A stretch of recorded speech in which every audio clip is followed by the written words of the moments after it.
আঙ্গুলের ইশারায় চাঁদকে দুভাগ করেছিলেন। মক্কার কুরাইশরা এসে বলল, আব্দুল্লাহর বেটা মুহাম্মদ, তুমি যদি আকাশের পূর্ণিমার জলজলে চাঁদকে দুই ভাগ করে দেখাতে পারো তাহলে বিশ্বাস করবো যে তুমি নবী, আর যদি দেখাতে না পারো তাহলে তুমি নবী নও। বিশ্বনবী গ্রিন সিগন্যালের জন্য উপরে তাকালেন, কারণ বিশ্বনবী মন গড়া কিছু বলতেন না, উপর থেকে সিগন্যাল আসলে তারপরেই বলতেন। চিল্লায় বলেন ঠিক কিনা?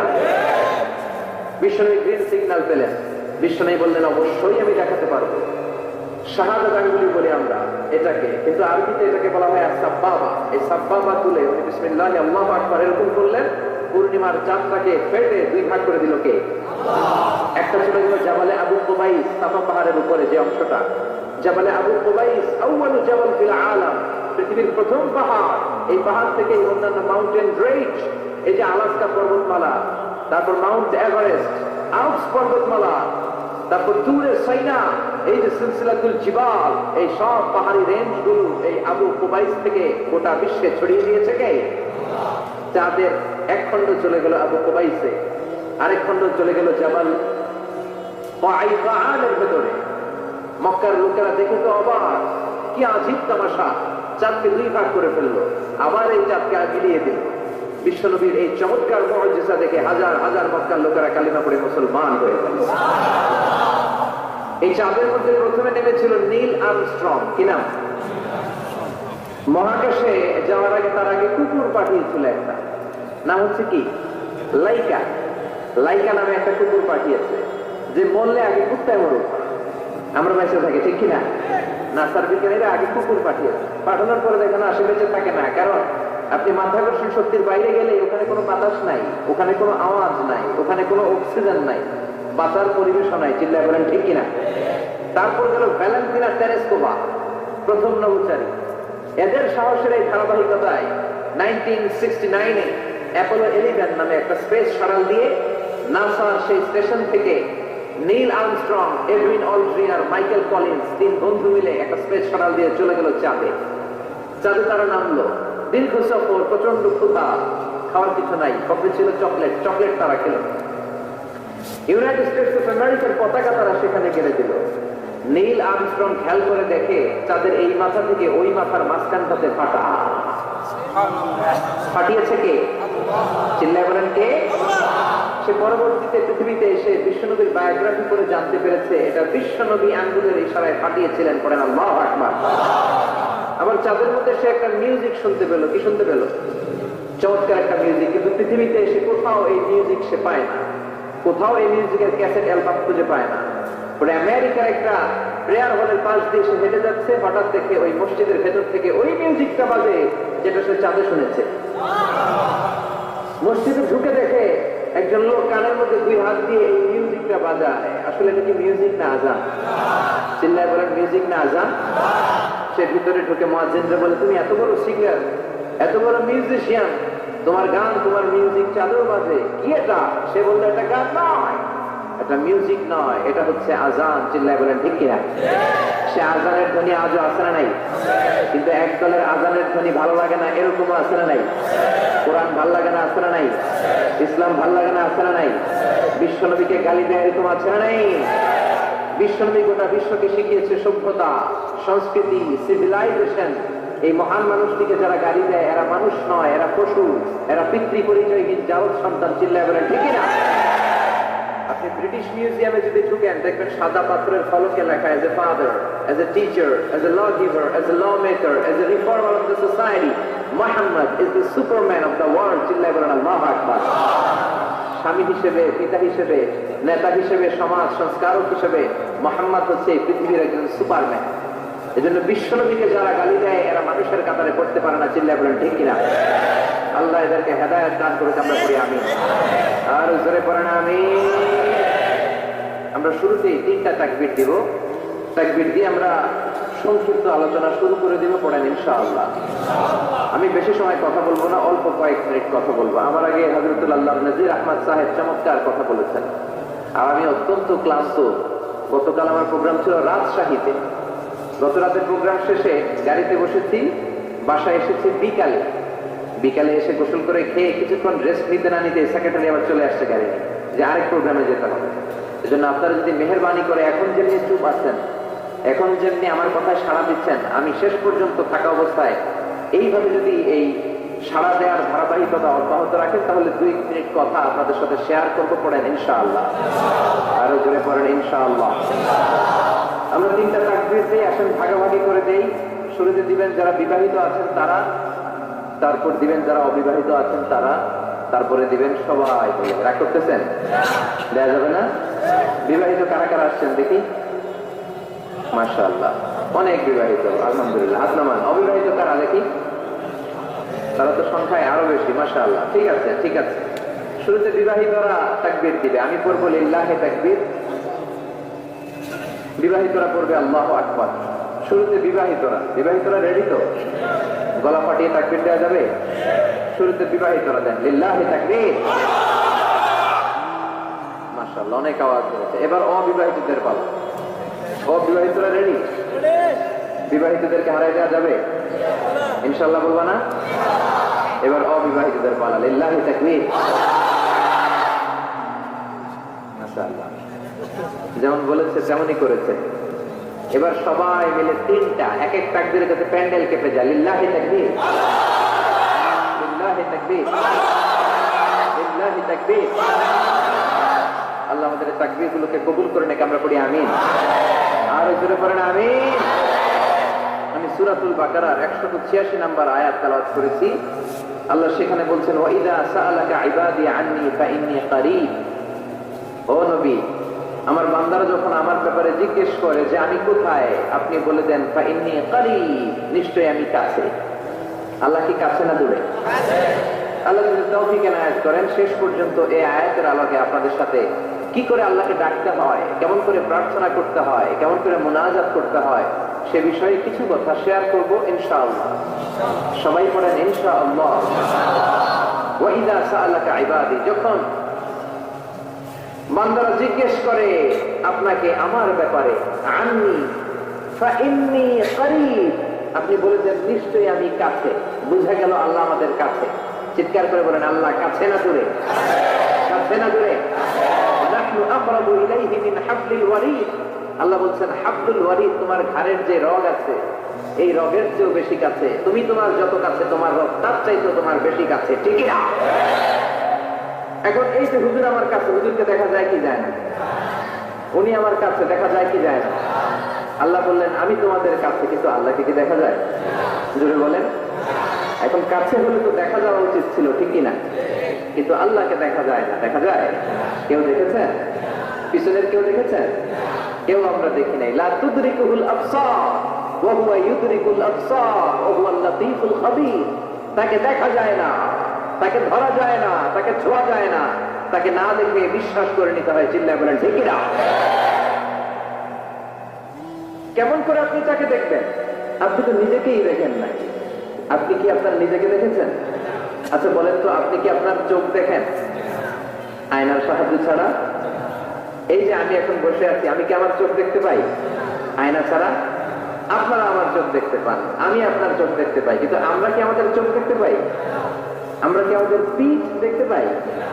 আয়নার সাহায্য ছাড়া কি পিঠ দেখেছেন? আয়নার সাহায্য নিয়েও তো পিঠ দেখা অনেক কঠিন, ঠিক কিনা? তো আপনি নিজেকেই দেখেন নাই ঠিক মতো, আর নিজের স্রষ্টাকে দুনিয়াতে বসেই দেখতে চান, এটা অসম্ভব। পৃথিবীতে বসে আল্লাহকে দেখা যায় না। আল্লাহকে দেখতে হলে জান্নাতে যাওয়ার দরকার আছে না নাই?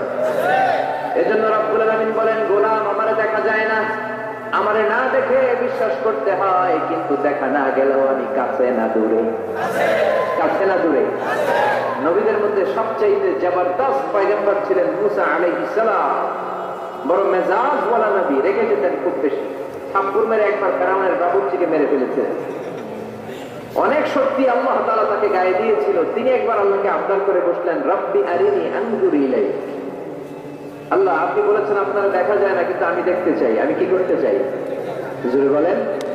আল্লাহ বললেন, লান তারানি, never you can see me, never you can see me. তুমি আমাকে দেখতে পাবে না, কারণ আমাকে দেখা যায় না। সাইয়েদনা মুসা বললেন আমি দেখতে চাই। আল্লাহ বললেন দেখা যায় না। মুসা বলে দেখতে চাই। আল্লাহ বললেন দেখা যায় না। মুসা আলাইহিস সালাম বললেন, কথা বলেন না কেন? আল্লাহ বললেন, মুসা বললেন আল্লাহ বললেন মুসা বলে দেখতে চায়, আল্লাহ বলে দেখা যায় না। কিন্তু সাইয়েদনা মুসা আলাইহিস সালাম ছেড়ে দেবার পাত্র নয়, হেরে যাবার পাত্র নয়, পিছু হটার পাত্র নয়, মনে যেটা উঠেছে আদায় করার পাত্র হলো মুসা, ঠিক না? উনি বললেন রব্বি আরিনি আনজুর ইলাইক, আল্লাহ আপনি আমার দেখা দেন, আমি দেখতে চাই। আল্লাহ বললেন লান তারানি, never you can see me. ওরে মুসা এই বায়না ধরো না, আমার তো দেখা যায় না, এই পৃথিবীর চামড়ার চক্ষু দিয়ে আমাকে দেখা যাবে না। মুসা বললেন আমি দেখেই ছাড়বো। আল্লাহ বুঝাতে পারেন না, মুসাও ছাড়েন না। অবশেষে নবীর আবদার রব্বুল আলামিন শুনতে রাজি হলেন। আল্লাহ বললেন মুসা আগামীকাল অমুক সময়ে গোসল করে ওযু করে তুর পাহাড়ে চলে আসবা। তুমি যখন দেখতে চাও আগামীকাল তুর পাহাড়ে চলে এসো। সাইয়েদনা মুসা আলাইহিস সালাম তুর পাহাড়ে চলে এসেছেন, কারণ ওনার ফিলিংস আমাদের ফিলিংস একরকম নয়। আমরা কি আল্লাহর কথা শুনি? জোরে বলেন। কিন্তু ওয়াকাল্লামাল্লাহু মুসা তাকলিমা, উনি আল্লাহর কথা শুনতেন। তো ওনার চিন্তা হচ্ছে যার কথাটা এত সুন্দর, না জানি উনি দেখতে কত সুবহানাল্লাহ বলবেন না? আল্লাহ বললেন মুসা আগামীকাল আসো, তুর পাহাড়ে আসো। সাইয়েদনা মুসা আলাইহিস সালাম তুর পাহাড়ের উপর চলে গেলেন। আল্লাহ বললেন মুসা এটা যেন তেন কোনো খেলা না। আবার তোমারে জিজ্ঞেস করতে চাই, আসলেই তুমি দেখতে চাও কিনা? মুসা আলাইহিস সালামের এক কথা এক দাবি, দেখতে চাই, এক কথা এক দাবি, সেটা কি? আমি দেখতে চাই খোদা, আমি দেখতে চাই আপনাকে। আল্লাহ বললেন মুসা এটা সাধারণ খেলা নয়, এটা বিপিএল এর খেলা নয়, এটা আইসিসি নয়, এটা ফিফার খেলা নয়, এটা মুসার সাথে বিশ্ব গভর্নমেন্টের খেলা, ঠিক কিনা? এটা সাধারণ খেলা না, it's a very dangerous game. তুমি যদি স্টার্ট করো you have to go until the last moment, শেষ পর্যন্ত তোমাকে যেতে হবে, ঠিক কিনা? মুসা আলাইহিস সালাম এক পা এক হাত। সাইয়েদনা মুসা বললেন আমি রাজি। আল্লাহ বললেন ওকে, তাহলে খেলা শুরু করে দিলাম। ও মুসা তুমি দাঁড়িয়ে থাকো, খেলা এখন শুরু হয়ে যাবে।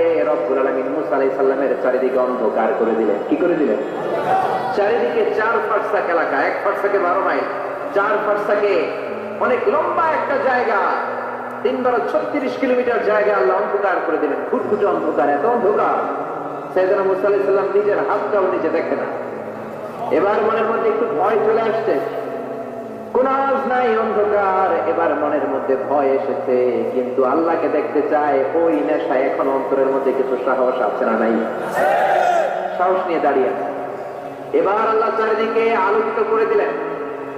এবার বললেন মুসা আরো কিছু কাজ আছে, তোমার চারদিকে 4 ফারসাক এরিয়ার মধ্যে কোনো প্রাণী থাকতে পারবে না, কোনো মশা থাকবে না, মাছি থাকবে না, ইঁদুর থাকবে না, ব্যাঙ থাকবে না, পাখি থাকবে না, সবগুলো পশু আর প্রাণীকে বললেন আল্লাহ বললেন তোমরা বাইরে চলে যাও, বাউন্ডারির বাইরে চলে যাও। বাংলাদেশের সাথে ইন্ডিয়ার খেলা, আপনারা দর্শক মানে ঢুকতে পারবেন? বলেন ঢুকলে খেলা হবে? খেলা এটা হবে? আল্লাহ বললেন সবাই বাইরে চলে যাও, সব বাইরে চলে গেল। এবার আল্লাহ বললেন মুসা তোমার 2 কাঁধের মধ্যে 2 ফেরেশতা আছে না নাই? কিরামান, তাদেরকেও বাইরে পাঠানোর দরকার আছে না নাই? আল্লাহ বললেন তোমরাও 4 দিক থেকে বাউন্ডারি দেয়া এরিয়ার বাইরে তোমরা চলে যাও। এবার রব্বুল আলামিন বললেন আল্লাহর স্পেশাল সিকিউরিটি ফোর্স ফেরেশতাকে তোমরা 4 দিকে বাউন্ডারি দাও। স্পেশাল সিকিউরিটি ফোর্স ফেরেশতা কাঁধের সাথে কাঁধ লাগিয়ে, পায়ের সাথে পা লাগিয়ে 4 দিকে একটা বাউন্ডারি দিলেন। চিল্লায় বলেন আল্লাহু আকবার। এবার সাইয়েদনা জিবরাইলকে আল্লাহ বললেন ও জিবরাইল তুমিও ঢোকার চেষ্টা করো না, তুমিও বাইরে চলে যাও। সুবহানাল্লাহ। সাইয়েদনা জিবরাইল বলে আল্লাহ আমাকে তৈরির পর থেকে, আমাকে রূহ দেওয়ার পর থেকে আজ পর্যন্ত তোমারে আমি দেখি নাই। সিদরাতুল মুনতাহা হলো আমার লাস্ট বর্ডার, ওই বর্ডারে কান লাগিয়ে তুমি যা বলো শুনি, ওই কথাগুলো নবীদের কাছে পৌঁছে দেয়, এটাই আমার ডিউটি। আজ পর্যন্ত আমিও তোমারে দেখি নাই, তোমার নূর এখনো দর্শন লাভ করি নাই, আমিও দেখতে চাই। আমার ভাই মুসার সাথে আমাকেও দেখতে দাও। আল্লাহ বললেন no, this game is between Musa and me.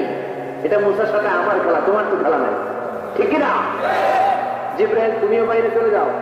সাইয়েদনা জিবরাইলও বাইরে চলে গেলেন। এবার একেবারে গ্রাউন্ড রেডি, স্টেডিয়াম রেডি, এবার খেলা হবে। খেলা কি হবে? যদি বলেন কি হবে? মুসা আলাইহিস সালাম আর বিশ্ব গভর্নমেন্ট আল্লাহর সাথে খেলা।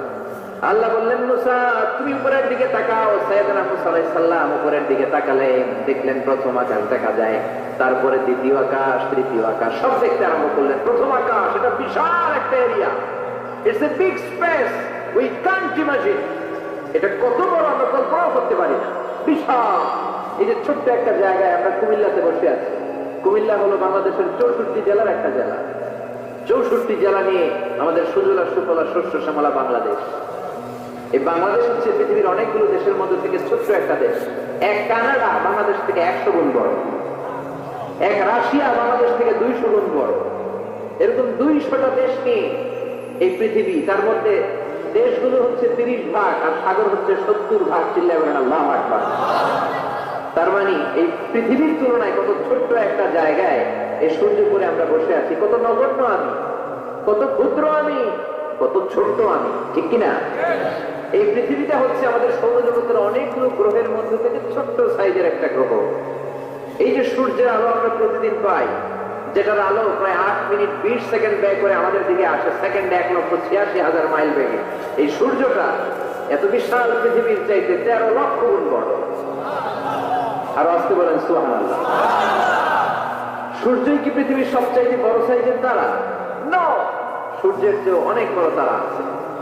ব্যাটেলজিউস নামে একটা তারা আছে, যে তারাটা, যে সূর্য পৃথিবীর চেয়ে 13 লক্ষ গুণ বড়, ওই ব্যাটেলজিউস তারা সূর্যের চেয়ে 33 কোটি গুণ বড়।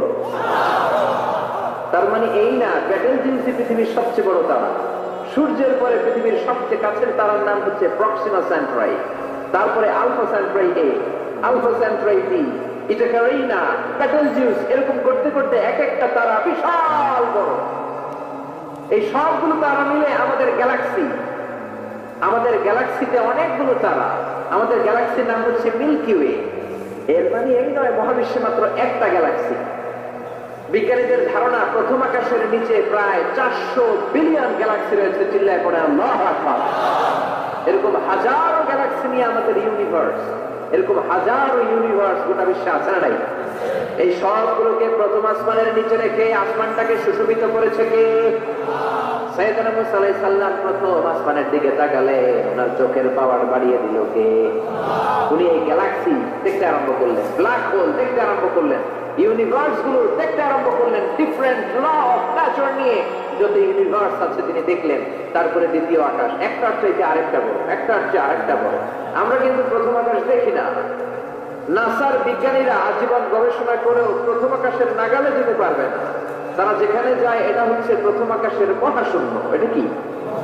প্রথম আকাশের মহাশূন্য, তারপরে প্রথম আকাশ, তারপরে দ্বিতীয় আকাশের মহাশূন্য, তারপরে দ্বিতীয় আকাশ, তারপরে তৃতীয় আকাশের মহাশূন্য, তারপর তৃতীয় আকাশ। একটার চাইতে আরেকটা বড়। কত বড়? বিশ্বনবী বললেন তোমার হাতের আংটিটা, কোনটা? আংটিটা যদি সাহারা মরুভূমিতে ফেলে দাও, তাহলে সাহারা মরুভূমির তুলনায় তোমার আংটি যত ছোট, আল্লাহর দ্বিতীয় আকাশের তুলনায় আল্লাহর প্রথম আকাশটা ঠিক তত ছোট। এভাবে তৃতীয় আকাশ আরো বড়, চতুর্থ আকাশ আরো বড়। সাইয়েদনা মুসা আলাইহিস সালাম দেখলেন 7 আকাশ দেখলেন। তারপরে তিনি দেখলেন সিদরাতুল মুনতাহা দেখা যায়, সেখান থেকে দেখলেন 4টা ঝর্ণা, 4টা নদী, 2টা জান্নাতে ঢুকেছে, 2টা নদী সিদরাতুল মুনতাহা থেকে দুনিয়ায় এসেছে। একটা নদীর নাম হলো মিশরের নীল নদী, আর একটা হলো ইরাকের দজলা নদী। সুবহানাল্লাহ। তারপরে নজর করে তাকালেন, সেখানে দেখলেন তিনি কোরআনের বাড়ি দেখা যায়। বাল হুয়া কুরআনুম মাজিদুন ফি লাওহিম মাহফুজ। নাম শুনেছেন? লাওহে মাহফুজ কার বাড়ি? কোরআনের বাড়ি। লাওহে মাহফুজ কার বাড়ি? নজর করে দেখে কোরআনের বাড়ি দেখা যায়। সাইয়েদনা মুসা আলাইহিস সালামের চোখের পাওয়ারকে বাড়িয়ে দিয়েছে কে? ওনার চোখের মেকানিজম, মেগাপিক্সেলকে প্রখর করে দিয়েছে কে? তারপরে নজর করে দেখলেন বাইতুল মামুর দেখা যায়, যেই বাইতুল মামুর হলো ফেরেশতাদের কিবলা। আমরা হজে গেলে, উমরায় গেলে আল্লাহর ঘরকে সেন্টারে রেখে চারদিকে তাওয়াফ করি, লাব্বাইক আল্লাহুম্মা লাব্বাইক বলে আল্লাহরে ডাকি। ফেরেশতারা এই কাবার চারদিকে তাওয়াফ করে না, তাদের জন্য আরেকটা ঘর, আল্লাহর বানানো আরেকটা ঘর 7 আকাশের উপর আছে না নেই? সেটার নাম হচ্ছে আল বাইতুল মামুর। সব ফেরেশতারা সেখানে তাওয়াফ করে, একবার করে ঢুকে 70,000 জন। একবার যারা ঢুকার চান্স পায় কিয়ামত পর্যন্ত দ্বিতীয়বার চান্স তার কপালে জুটবে না। সুবহানাল্লাহ।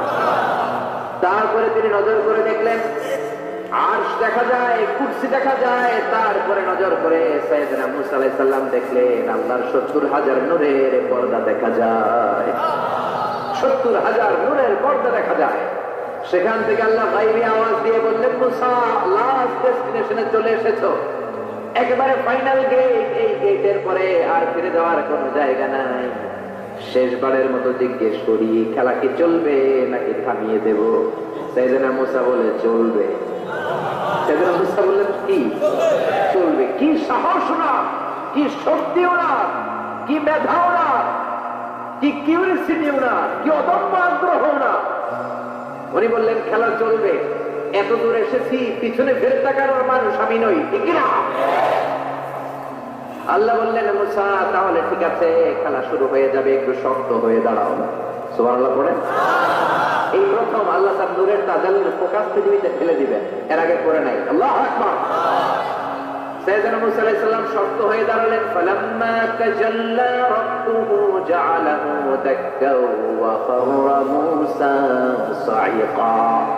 ফালাম্মা তাজাল্লা রাব্বুহু লিল জাবাল, আল্লাহ বললেন, মুসা তুমি একটা কথা শুনে রাখো, এত দুর্বল করে তোমাদের বানিয়েছি। ওয়া খুলিকাল ইনসানু দাঈফা, মানুষ কি সবল নাকি দুর্বল?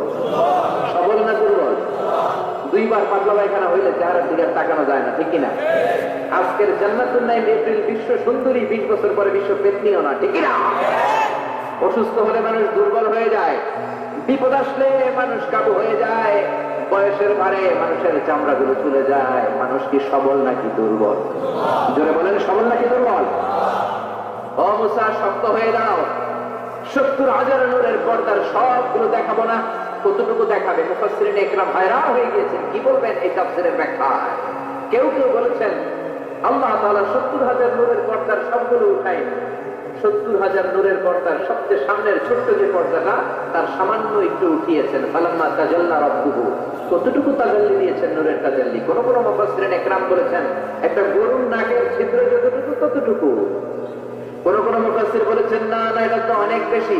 মিসলা উলমুরাতুল খিনসার, এই আঙ্গুলটার নাম হচ্ছে খিনসার। কি নাম?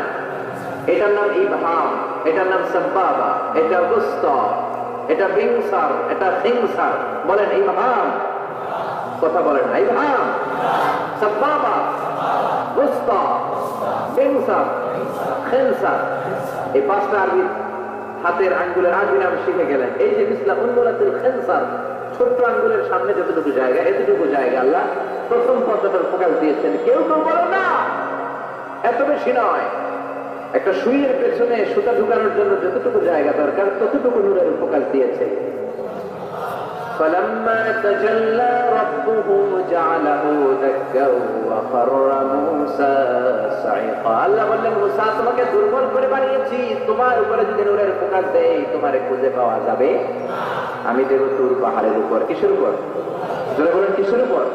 এই তুর পাহাড়ের উপরে আমি উঠেছি 2 বার। ফেরাউনের লাশটাকে দেখেছি আমি একবার। পুরো লাশটাকে আল্লাহ শুটকি বানিয়ে রেখেছেন। শুটকি, এরকম টেবিলের উপর শোয়া শুটকি। মিশরের জাতীয় জাদুঘর হচ্ছে মিশরের রাজধানী কায়রোতে, ন্যাশনাল মিউজিয়াম। ওখানে every year huge amount of tourist from Europe and America, they come in order to see this ancient and historical dead body. এই ঐতিহাসিক ডেড বডিটা দেখার জন্য হাজার হাজার ইউরোপিয়ানরা আসে। এই মিউজিয়ামে জাদুঘরে ঢুকতে লাগে 100 পাউন্ড, আর এই লাশের ঘরে ঢুকতে আরো 100 পাউন্ড, মোট 600 পাউন্ড। গোটা বিশ্বের মানুষ আসে টাকা খরচ করে, আর এই জাহান্নামের নরকীটাকে দেখে যায়, ঠিক কিনা? আমি দেখেছি ফ্রি, কোনো টাকা লাগে না, যেহেতু আল-আজহারের কার্ড ছিল, ফ্রিতে ঢুকেছি। সেকেন্ড ফ্লোরে রয়্যাল মমিস চেম্বারের ভিতরে স্পেশাল সিকিউরিটি গার্ড দিয়ে আলো আধারের আচ্ছা আচ্ছা একটা অন্ধকার রুমের ভিতরে তার লাশটা রাখা। ফেরাউনের লাশ। কার লাশ? তার লাশ ছাড়াও আরো অনেকগুলো লাশ সেখানে আছে, কিন্তু বাকিগুলো রাখতে -35 থেকে 40 ডিগ্রি নন ফ্রস্ট। যারা বুঝেন, যারা ফ্রিজ ইউজ করেন, কিছু আছে নন ফ্রস্ট, শুধু বরফ হবে, যে জিনিসটা মাছ রাখলে মাছটা বরফ হবে কিন্তু আশেপাশে আইস জমবে না, এটা বলে non frost. Minus non frost 35 to 40 degree সেলসিয়াসে অন্য লাশগুলো রাখতে হয়, কিন্তু ফেরাউনের লাশটা -0 ডিগ্রিতে কিয়ামত পর্যন্ত সঠিক এবং শুদ্ধ এবং চমৎকার থেকে যাবে। চিল্লায় বলেন আল্লাহু আকবার। কারণ ফেরাউনের লাশটাকে সংরক্ষণের দায়িত্ব নিয়েছে কে? এই তুর পাহাড়ে আমরা উঠেছি মধ্যরাতে, কারণ বাংলাদেশের পাহাড়গুলো মাটির পাহাড়। আপনি খাগড়াছড়িতে যান, আপনি বান্দরবান যান, আপনি ময়মনসিংহের গারো পাহাড়ে যান, আমাদের পাহাড় কি মাটির না পাথরের? আর সৌদি আরব মিশরের পাহাড়গুলো কি মাটির না পাথরের? পাথরের। পাথরের পাহাড়ে যখন সানশাইন, সূর্যের আলো লাগে, 2-3 ঘন্টায় সূর্যের তাপে পাথরগুলো গরম হয়ে যায়। এজন্য আমরা মাঝ রাতে উঠলাম, 120 জন। আমরাও যাচ্ছি, ইহুদিরাও যাচ্ছে, খ্রিস্টানরাও যাচ্ছে। মিশরে যাওয়ার আগে আমি জিউস কমিউনিটি দেখি নাই, ইহুদি দেখি নাই, ওই প্রথম ইহুদি দেখলাম। একসাথে উঠলাম। আমার জীবনে এত কষ্ট আমি এর আগে করি নাই, যে কষ্ট আমার হয়েছিল তুর পাহাড়ে উঠতে। ব্যাকপ্যাক ছিল, ব্যাকপ্যাক, প্রত্যেকের পিঠে একটা করে ব্যাগ, সেখানে ড্রিঙ্কস ছিল, পানি ছিল, টিস্যু ছিল, এগুলো নিয়ে আমরা উঠলাম। উঠতে উঠতে ফজরের সময় হয়ে গেল। দেখলাম সেই জায়গাটা, যেই জায়গায় আল্লাহ নূরের তাজাল্লি দিয়ে ওনার প্রিয় নবী মুসা আলাইহিস সালামকে বেহুশ করে পাহাড়ের উপরে ফ্ল্যাট করে ফেলে দিয়েছিলেন। চিল্লায় পড়েন আল্লাহু আকবার। ফজরের সময় আমরা মসজিদে ঢুকলাম। ইহুদিরা ঢুকলো সিনাগগ, তাদের সিনাগগে, আর খ্রিস্টানদের জন্য ছোট্ট একটা চার্চ। চার্চ বুঝেন তো, গির্জা। গির্জায় যে আমরা প্রার্থনা করবো। ইহুদিরা ঢুকে সিনাগগে, সিনাগগে ঢুকলো, আমরা ঢুকলাম আমাদের ছোট্ট একটা মসজিদে। আমরা ফজরের সালাত আদায় করলাম। দেখলাম সিলসিলাতুল জিবাল, দূরের সাইনার মাউন্টেন রেঞ্জ, যেটা এখান থেকে প্যালেস্টাইনে ঢুকে গিয়েছে, সৌদি আরবে, সিরিয়াতে ঢুকে গিয়েছে। পুরো পাহাড়টা আল্লাহ নূরের তাজাল্লির কারণে লালো, খয়েরি আর কালো আকার ধারণ করেছে। চিল্লায় পড়েন আল্লাহু আকবার।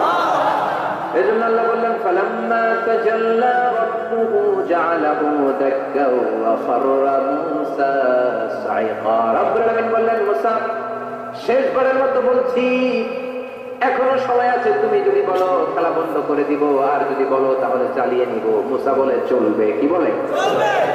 আল্লাহ খেলা চালালেন, নূরের ফোকাস দিলেন।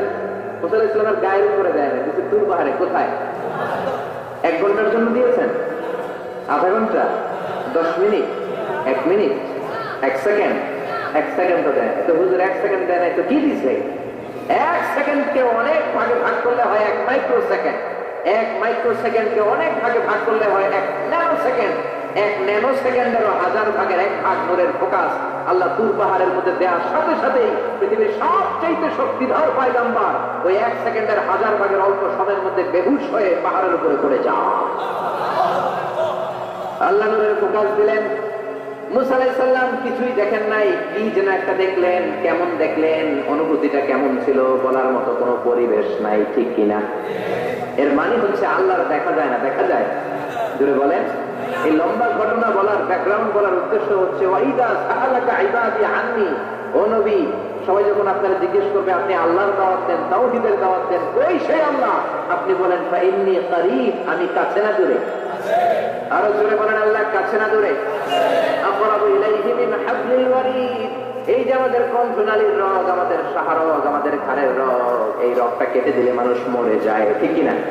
এই ঘাড়ের রগের চেয়ে আল্লাহ বেশি কাছে। চিল্লায় বলেন ঠিক কিনা? এজন্য সে আল্লাহর কাছে যাওয়ার দরকার আছে না নাই? আল্লাহ বললেন, গোলাম, ওয়াইদা, তুমি যখন ডাকতে শুরু করে দাও, ওয়াইদা সাআলাকা ইবাদি আন্নী ফাইন্নী করিব উজিবু দাওয়াতাদ দাঈ ইযা দাআন। আমার বান্দারা যখন আমাকে ডাকতে শুরু করে দেয়, আমি আমার বান্দার ডাকে সাড়া দেই। সুবহানাল্লাহ। ডাকলে সাড়া দেয় কে? কেউ যেটা দেয় না সেটা দেয় কে? কেউ যেটা শোনে না সেটা শুনে কে? কেউ যেটা বুঝে না সেটা বুঝে কে? এজন্য আল্লাহ বললেন, গোলাম, আমার কাছে যাও, show us the correct path, show us the straight path. আল্লাহ, এমন একটা সোজা পথ আপনি আমাদেরকে দেখান, যে পথে উঠলে এই পথে উঠা শুরু হবে দুনিয়াতে, পথটা শেষ হয়ে যাবে জান্নাতে। চিল্লায় বলেন ঠিক কিনা? এজন্য দোয়া হলো আমাদের হাতিয়ার। অস্ত্র, রাইফেল, বন্দুক, ড্রোন, শুধু এগুলোই আমাদের হাতিয়ার নয়, দোয়াও আমাদের হাতিয়ার। ধরে বলেন ঠিক কিনা? সব কিছুর দৌরাত্ম্য, খবরদারি যেখানে শেষ, মুমিনের দোয়ার কারিশমা সেখান থেকে শুরু। কথা বুঝতে পেরেছেন? সবকিছুর দৌরাত্ম্য যেখানে শেষ, মুমিনের দোয়ার কারিশমা সেখান থেকে শুরু। চিল্লায় বলেন ঠিক কিনা? এজন্য বিশ্বনবী বললেন, দুআউ সিলাহুল মুমিন, দোয়া হচ্ছে মুমিনের অস্ত্র।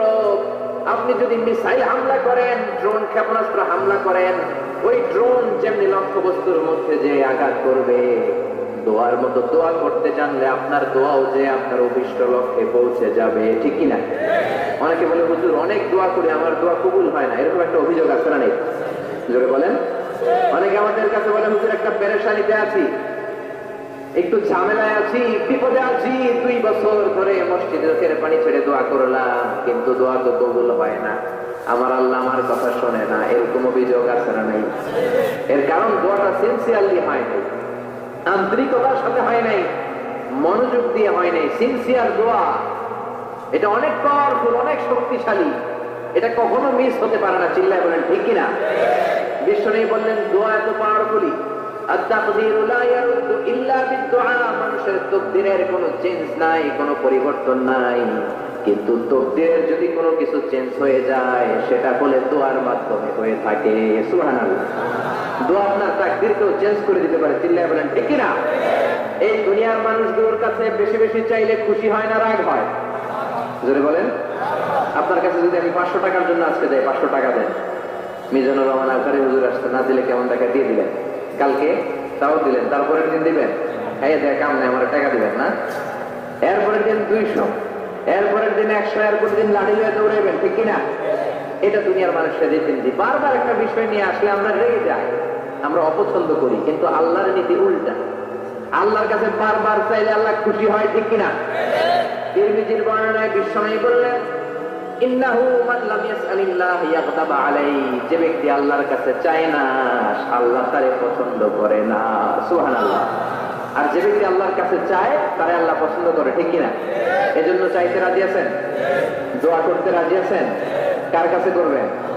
নাকি ছোট হুজুরের কাছে, বড় হুজুরের কাছে, দাদা হুজুরের কাছে, ল্যাংটা বাবার কাছে, খাজা বাবার কাছে, দুর্গায় যে, দরগায় যে, কোথাও যে কিছু আমরা চাইবো না, চাইবো একজনের কাছে। তিনি কে?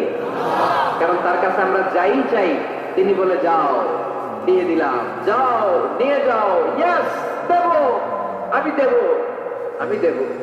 তিনি সব সময় বলে আমি দেব, তিনি সব সময় বলে ইয়েস, নো এটা তিনি বলে না। আল্লাহ ডিকশনারিতে নো নাই, কি নাই?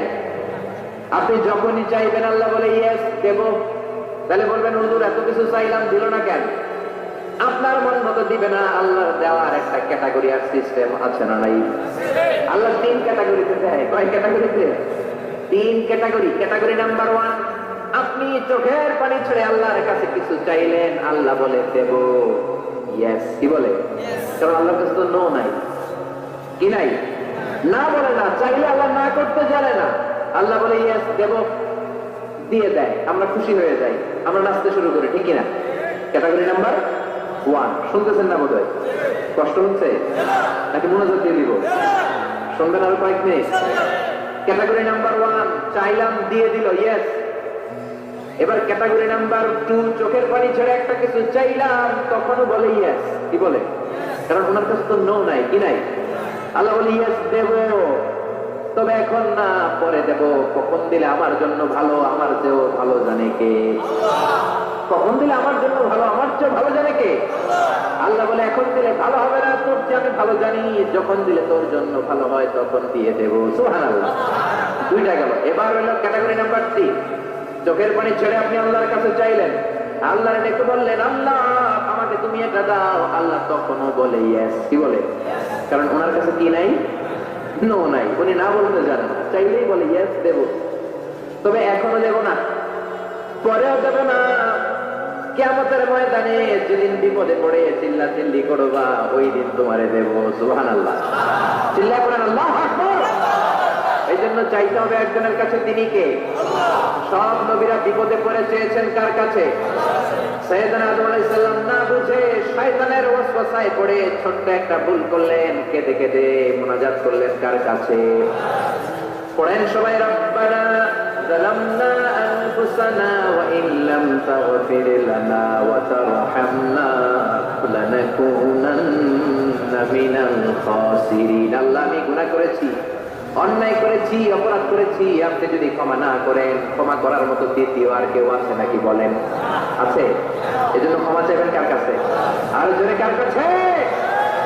নিরাশ হওয়ার কারণ নাই। কত গুনাহ করেছেন, কত অন্যায় করেছেন, আপনার গুনাহ যত বড়ই হোক আল্লাহর দয়া তার চেয়েও বড়, ঠিক কি না? আবার সাইয়েদনা ইব্রাহিম আল্লাহর কাছে নামাজের দোয়া করলেন, কিসের দোয়া? رب اجعلني مقيم الصلاة ومن ذريتي ربنا وتقبل دعاء ও আল্লাহ আপনি আমার নামাজ কায়েমকারী বানিয়ে দেন, আমার ছেলেটার নামাজ কায়েমকারী বানিয়ে দেন, আমার দোয়াটা আপনি কবুল করে নেন। পড়েন আমিন। হে নামাজি আমার ঘরে নামাজ পড়ো আজ, দিলে মে তোমার চরণ তলে হৃদয় যায় নামাজ। হে নামাজি আমার ঘরে নামাজ পড়ো আজ, দিলে মে তোমার চরণ তলে হৃদয় যায় নামাজ। পড়েন আল্লাহু আকবার।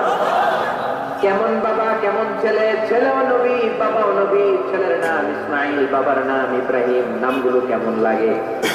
ভালো লাগে? ছেলে মেয়েদের নাম রাখবেন তো এগুলা? ইসমাইল রাখতে রাজি আছেন? ইব্রাহিম রাখতে রাজি আছেন? কেমন বাবা কেমন ছেলে, বাবা ছেলের জন্য দোয়া করলেন, ও আল্লাহ আমার ছেলের নামাজ কায়েমকারী বানিয়ে দেন। আমার এমন বাবা এমন ছেলে, দুই বাবা মিলে কাবা ঘর নির্মাণ করেছেন, ঠিক কিনা? বাবা মেইন রাজমিস্ত্রি, ছেলে হচ্ছে যোগালী, পাথর এনে দেয়, ইট এনে দেয়। সাইয়েদনা ইব্রাহিম কাবাঘর বানাতে বানাতে আর হাত দিয়ে নাগাল পায় না, আল্লাহর ডেকে বললেন, আল্লাহ আর তো নাগাল পাই না। আল্লাহ বললেন টেনশন নাই, চিন্তা নাই, জান্নাত থেকে অটোমেটিক একটা পাথর এনে দিলাম, পাথরটার নাম মাকাম ইব্রাহিম। এই পাথরের উপর দাঁড়াও, যত উঁচুতে উঠতে মনে চায় পাথর অটোমেটিক উপরের দিকে উঠে যাবে। সাইয়েদনা ইব্রাহিম বানাতে শুরু করলেন। আবার এই দুই নবীকে আল্লাহ ধমক দিয়ে বললেন, তাহরা বাইতি লিত-তাইফিন ওয়াল আকিফিন। ও ইসমাইল ও ইব্রাহিম, আমার ইবাদতকারী বান্দাদের জন্য, আমার হাজী সাহেবানদের জন্য, উমরাকারীদের জন্য বাপ বেটা মিলে ঝাড়ু নিয়ে কাবা ঘরকে ঝাড়ু দিতে শুরু করে দাও। সুবহানাল্লাহ। মসজিদেরি ঝাড়ু বারদার ও কামারে হাত শোনো আমারে মুনাজাত, শোনো শোনো ইয়া ইলাহি আমারে মুনাজাত, শোনো আমারে মুনাজাত। করেন আমিন। কত বড় হৃদয়ের মানুষ ছিল নবী, নবীদের বাবা আবুল আম্বিয়া খলিলুল্লাহ ইব্রাহিম আর তার ছেলে ইসমাইল, তারা মসজিদ ঝাড়ু দিয়েছে। আমরা মসজিদ পরিষ্কার করতে চাই না, এরকম আছে না নাই? একদল আছে মসজিদের ভিগাই বালু দেখলে মুয়াজ্জিন সাহেব খোঁজে, আছে না নাই? মুয়াজ্জিন সাহেব কোথায়, ইমাম কই, বালু কেন, টিকটিকির পায়ে খেলা কেন, আপনি আসলেন কই? আপনি ঝাড়ু দেন, আপনি পরিষ্কার করেন। নবী হয়ে তারা কাবা ঝাড়ু দিতে পারে, মসজিদ পরিষ্কার করতে পারে, আপনি কোন সলিমতি আর কলিমতি, ঠিক না? এজন্য মনে অনেক জ্বালা যন্ত্রণা, দোয়া করেন কবুল হয় না, মনে অনেক ব্যথা, আপনার ব্যথা যদি দূর করতে চান এলাকার মসজিদ গুলারে পরিষ্কার করেন, মসজিদ যে ঝাড়ু দিয়ে দেন, আপনার মনের জ্বালা মিটিয়ে দিবে কে?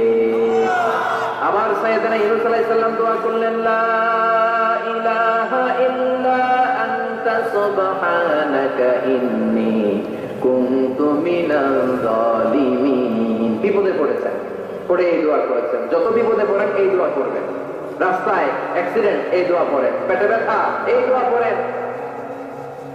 জেলের শিকার হয়েছেন, জুলুমের শিকার, এই দোয়া পড়েন। আমাদের বাংলাদেশের ঠেড়া বললে এই দোয়া পড়েন, ঠিক কিনা? তুফান হইলে, থান্ডার বজ্রপাত হলে, দাদি নানিদের কাছে শুনছি এটা পড়ে। এটা শুধু তুফান হইলে পড়বেন না, এটা সব সময় পড়বেন, ঠিক কিনা? এটা বিপদে পড়ার দোয়া। 1971 সালে পাকিস্তানি মিলিটারি বাহিনী আমাদের বাংলাদেশের উপর অনেক অত্যাচার করত। তারা জানতে চাইতো আমরা মুসলিম কিনা, মুসলিম হলে তারা ছেড়ে দিত, হিন্দু হলে আক্রমণ করতো, আছে না নাই? তারা দেখলেই জিজ্ঞেস করতো, সালে তুম মুসলিম আর হিন্দু, তুই মুসলমান না হিন্দু? অনেক মুসলমানরা তখন বাসার গুলো কালেমা শিখে নিচ্ছে। দেখ বাঙালি মুসলমানরা এক পাকিস্তানি মিলিটারি বাহিনী 71 সালে ধরছে, বেটা বল মুসলিম আর হিন্দু, তুই মুসলমান নাকি হিন্দু? বাঙালি কয় হাম মুসলিম, আমি মুসলিম। পাকিস্তানি বাহিনী বলে, সালে কালিমা বাতাও, তাহলে কালিমা বল। বাঙালি কয় লা ইলাহা ইল্লা আনতা সুবহানাকা ইন্নী কুনতু মিনাজ জালিমিন। पाकिस्तानी कहे साले ये तो मुसीबत का कलिमा है, बंगाली कहे हम तो भी मुसीबत में है। पाकिस्तानी बोले बेटा এটা তো মুসিবতের কালিমা, বাঙালি কয় আমি তো কোন মুসিবতে নাই। পিস্তল ধরে তুমি আমার কালিমা জিজ্ঞেস করো কোনটা বলতে যায় কোনটা বলি, আমার তো হুঁশ নাই, ঠিক কিনা? এজন্য বিপদে পড়লে এই দোয়া পড়ার দরকার আছে না নেই? আবার জাকারিয়া আলাইহিস সালামের ছেলে নাই, উনি ছেলের জন্য দোয়া করলেন কার কাছে? রব্বি লা তাদারনি ফারদাও ওয়া আনতা খায়রুল ওয়ারিসিন। ও আল্লাহ আপনি আমারে হাতকুড়া বানাবেন না, নিঃসন্তান বানাবেন না, সন্তান দিয়ে আমার কলিজাটা ঠান্ডা করে দেন। যাদের সন্তান নাই আল্লাহর কাছে বেশি বেশি করে চান, মনের জ্বালা দূর করে দিতে পারে কে? কেউ যেটা পারে না সেটা পারে কে? নাকি মাজারে যে খাসি মানত করবেন, মুরগি, মোমবাতি, লাল সালু, মশারি, সর্বনাশ, অনেক মাজারে মশারি দেওয়া। তো তোমার পিসাবে কি মশাই কামড়ায়? হ্যাঁ, যে লোকটা মাজারে মশারি দেয় দেখবেন ওর বাপের মশাই খায়, ওর মার মশাই কামড়ায়, চিল্লায় বলেন ঠিক না? আরে বাবার কাছে যাও, মায়ের কাছে যাও, তাদের দোয়া বুলেটের আগেও কবুল হয়ে যায়। বুলেট মেরেছেন, বুলেট মিস হতে পারে, বোমা মেরেছেন, বোমা মিস হতে পারে, মায়ের দোয়া মিস হতে পারে। ওগো মা তুমি এই ধরনের শ্রেষ্ঠ নেয়ামত, তোমারই পদতলে রয়েছে জান্নাত। ওগো মা তুমি এই ধরনের শ্রেষ্ঠ নেয়ামত, তোমারই পদতলে রয়েছে জান্নাত। ঠিক কিনা? এজন্য দোয়া চাইবো মায়ের কাছে, বাবার কাছে। অনেকে না বুঝে মাজারে মশারি দেয়, লাল সালু দেয়, মোমবাতি দেয়। যে লোকটা মরে আছে ওর কি আলোর দরকার আছে? জোরে বলেন। আপনার জ্বালানো মোমবাতির আলো মাটি ফেড়ে কবরে ঢুকে সে আলো পায়, তো তাকে দেন কেন? গ্রামের যে সমস্ত ছেলে মেয়েদের ঘরের মধ্যে ইলেকট্রিসিটি নাই, জেনারেটর নাই, বিদ্যুতের অভাবে পড়াশোনা করতে পারেন, ওই মেধাবী ছেলেগুলোর ঘর খুঁজে খুঁজে তাদের ঘরে মোমবাতি পৌঁছায় দেন। আপনার কবরটারে আলোকিত করে দিবে কে? এগুলো করে না। মাজারে যে খাসি দেয়, মাজারে ছাগল দেয়, মাজারে ছাগল দেয়া যাবে না, খাসি দেয়া যাবে না, মানত করা যাবে না। মানত করতে হবে একজনের জন্য, তিনি কে? সে আল্লাহ বললেন গোলাম চাইতে হবে শুধু আমার কাছে। সব নবীরা এইভাবে দোয়া করেছেন। সৈয়দনা ঈসা আলাইহিস সালাম দোয়া করেছেন, আল্লাহ আপনার কাছে আমি দোয়া করি আমার আপনি শেষ নবী বানায়া দেন। কোন নবী? জোরে বলেন। এটা কি সম্ভব? কারণ শেষ নবী একজন আছে না নাই? কি নাম? সবাই বলেন কি নাম? মুহাম্মদ সাল্লাল্লাহু। আল্লাহ বললেন না না, উল্টা পাল্টা আবদার করো না, ওই নবুয়ত দিয়ে দেয়া হয়েছে। ঈসা বলেন ওকে, আমি পড়েছি ইনজিলের মধ্যে ওই নবীর উম্মতের এত মর্যাদা, বনি ইসরাইলের অনেক নবীর চাইতে নাকি উম্মতে মুহাম্মাদের মর্যাদা অনেক বেশি হবে। আল্লাহ শেষ নবী আমাকে বানালেন না ওকে, কিন্তু আমার উম্মতকে ওই উম্মত বানান। আল্লাহ বলেন নো, ওইটাও দেয়া হয়ে গেছে। পাবে কে? বিশ্ব নবী পাবে। বিশ্ব নবীর উম্মত আমরা হলাম উম্মতে মুহাম্মাদি। আমাদের মধ্য থেকে যারা আলেম হবে, হক্কানি আবেদ হবে, আল্লাহর ওলি হবে, বনি ইসরাইলের অনেক নবীদের চাইতেও তাদের মর্যাদা বেশি হয়ে যাবে। সুবহানাল্লাহ। এবার উনি চোখের পানি ছেড়ে দিলেন। আল্লাহ দোয়া করলাম আমার শেষ নবী বানান, বানালেন না। দোয়া করলাম আমার আখিরি উম্মত আমারে দেন, আমারে দিলেন না। এবার আমি দোয়া করি, এই দোয়া কিন্তু ফেলতে পারবেন না। আল্লাহ বললেন করো করো। সাইয়েদনা ঈসা বললেন আল্লাহ তাহলে আপনি আমাকে এই পৃথিবীর মধ্যে ওই নবীর উম্মত করে আরেকবার দুনিয়াতে পাঠানো লাগবে। সুবহানাল্লাহ। কবুল করে নিল কে? পৃথিবীতে একজন নবী এখনো মরে নাই। কি নাম? ঈসা আলাইহিস সালাম। উনি আসবেন। ইমাম মাহদী 7 বছর যখন হবে, তার গভর্নিং 7 বছর চলে যাওয়ার পরে আসবেন। ঈসা আলাইহিস সালাম যখন আসবেন, এসে দাজ্জালকে, অ্যান্টি ক্রাইস্টকে নিজ হাতে হত্যা করবেন। চিল্লায় বলেন ঠিক কি না? এটা ছিল ঈসা নবীর দোয়া। এবার বিশ্ব নবী কোন দোয়া করেছেন জানার দরকার আছে না নেই? বিশ্ব নবী বলেন লিকুল্লি নবিয়্যিন দাওয়াতুল মুস্তাজাবা। প্রত্যেক নবীর জন্য একটা করে দাওয়া মুস্তাজাবা আছে। আলেম যারা আছেন তারা বুঝবেন। দাওয়া মুস্তাজাবা মানে এমন দোয়া যেটা কবুল হয়ে যায়। দোয়া করলেই, কথা বলে, দোয়া করলেই কবুল। এরকম দোয়া রব্বুল আলামিন সব নবীকে একটা একটা করে দিয়েছে। ওই দোয়াটা করলেই সেকেন্ডের মধ্যেই কবুল করে দেয় কে? সব নবী ওই দোয়া দুনিয়াতেই করে ফেলেছে। বিশ্ব নবী বললেন লিকুল্লি নবিয়্যিন দাওয়া মুস্তাজাবা। সব নবীর জন্য একটা স্পেশাল দোয়া আছে, দাও বিহা, যেই দোয়াটা নবীরা দুনিয়াতেই করে ফেলেছে। ওয়া ইন্নী আফতাবিউ দাওয়াতি শাফাআতান লি উম্মতি ইয়াওমাল কিয়ামাহ। আল্লাহু আকবার। আর আমি আমার দাওয়া মুস্তাজাবা স্পেশাল দোয়াটা এখনো করি নাই। আমার দোয়াটা এখনো আমি জমিয়ে রেখেছি।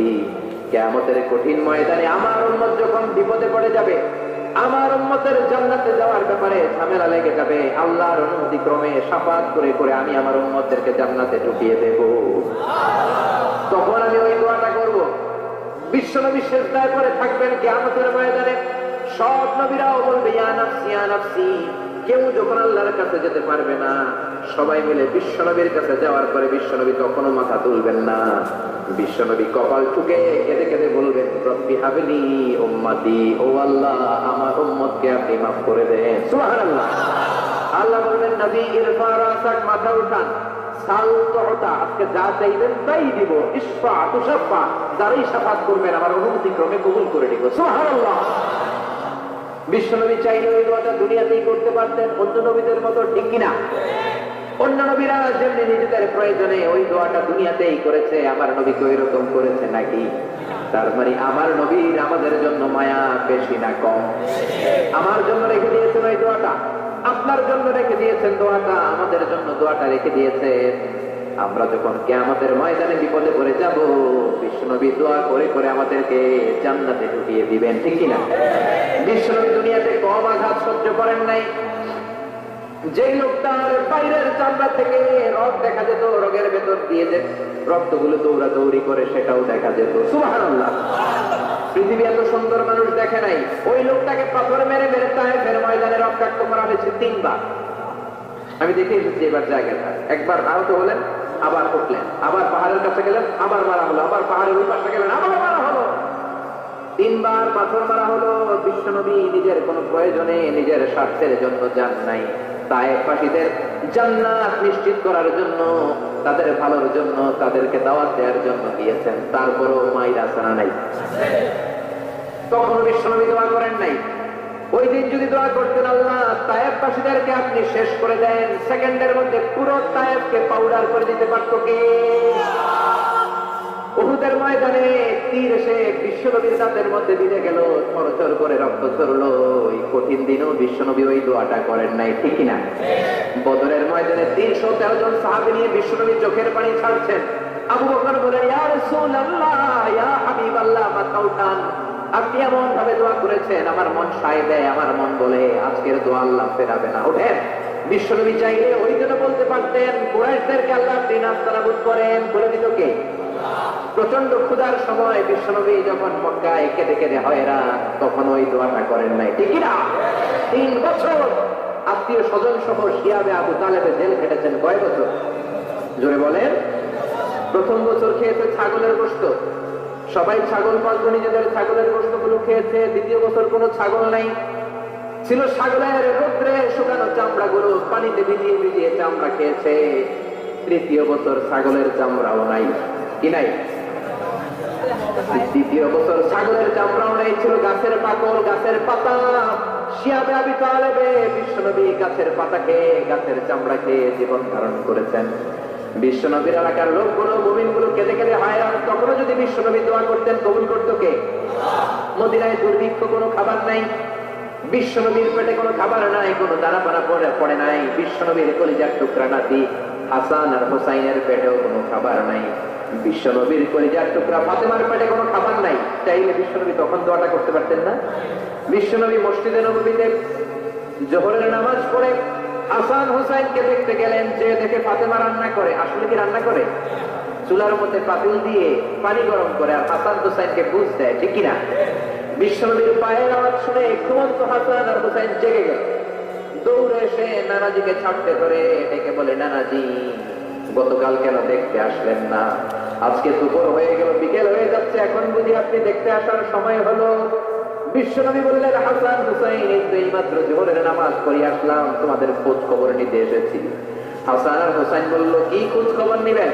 খোঁজ খবর নেওয়ার আগে একটা বিচার করে দেন। বিচার? আপনি তো আহকামুল হাকিমিন, সবচাইতে বড় বিচারকের সবচাইতে বড় নবী, ইনসাফ ওয়ালা নবী। আপনার কাছে বিচার দিয়ে কেউ কোনোদিন বিচারে ঠকে নাই, ঠিক না? আপনি একটা বিচার করেন। বিশ্বনবী বললেন, কিসের বিচার? হাসান বলে, নানাজি আপনার মেয়ের নামের বিচার, ফাতেমার নামের বিচার। বিশ্বনবী বললেন, ও হাসান, আমার মেয়ে ফাতেমার আবার কি বিচার? কি অপরাধ আমার ফাতেমার? হাসান হোসেন চোখের পানি ছেড়ে দিয়ে ডেকে বলে, নানাজি আপনার মেয়ে আমাদেরকে খাবার দেয় না কেন?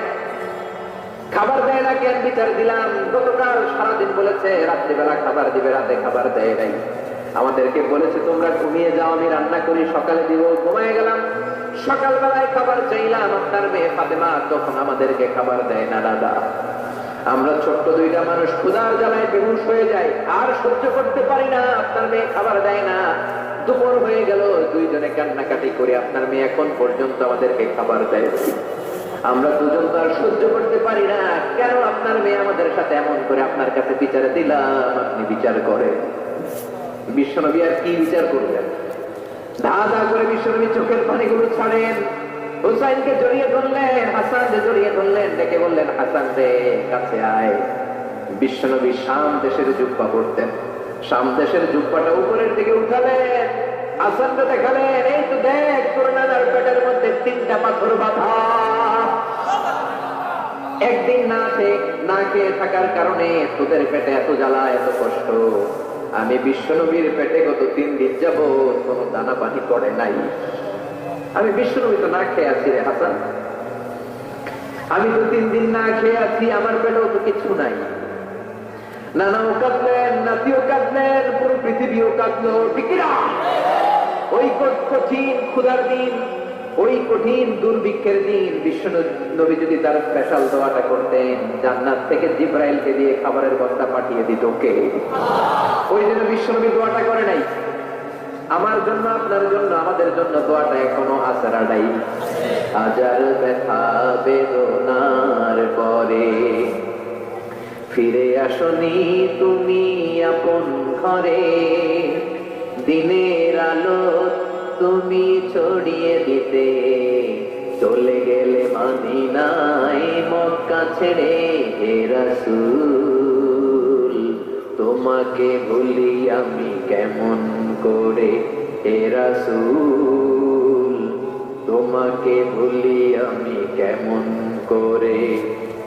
খেয়ে না খেয়ে দিন প্রচারের কাজে নিজেকে দিয়েছ বিলিয়ে, তায়েফের কাফিরেরা চিনল না সে আলো, দুষ্ট ছেলেদের পিছু দিল লেলিয়ে, পাথরের আঘাতে ক্ষত বিক্ষত হয়ে সারা শরীর থেকে রক্ত ঝরে হে রাসূল, তোমাকে ভুলি আমি কেমন করে হে রাসূল, তোমাকে ভুলি আমি কেমন করে। পড়েন আল্লাহু আকবার। কি দিল দরিয়া নবী ছিল, নিজের বিপদের কথা ভুলে গিয়ে, নাতির বিপদের কথা ভুলে গিয়ে, ফ্যামিলির কথা ভুলে গিয়ে উম্মতের জন্য কেঁদেছে, ঠিক না? গোটা বিশ্বের জন্য শিক্ষা এনেছে, সভ্যতা এনেছে, আমাদেরকে ভদ্রতা শিখিয়েছে। আর ওই নবীরে গালি দেয় এরকম কিছু ব্লগার বাংলার জমিনে আছে না নেই? তারা মানুষ নাকি শয়তান? এগুলো পিতৃ পরিচয়হীন, যারা আসল সম্বল বিশ্বনবী যে শিক্ষা আমাদের কাছে রেখে গিয়েছেন সেটাই সম্বল, ঠিক কিনা? বিশ্বনবীর আগের গুনাহ মাফ, পরের গুনাহ মাফ, তারপরেও তিনি আল্লাহর কাছে যখন দোয়া করতেন ছোট্ট বাচ্চার মতো হাউ মাউ করে কেঁদে দোয়া করতেন। আমরা করি? আমাদের কান্না আসেই না।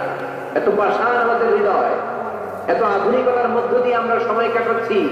সোশ্যাল মিডিয়ার ভেতরে আমাদের এত সময় দেওয়া হয়, এই সোশ্যাল মিডিয়া আমাদেরকে ঘুমাতে দেয় না, আমাদেরকে স্বাভাবিকভাবে চলতে দেয় না, আমাদের অন্তরটাকে নরম হতে দেয় না, ঠিক?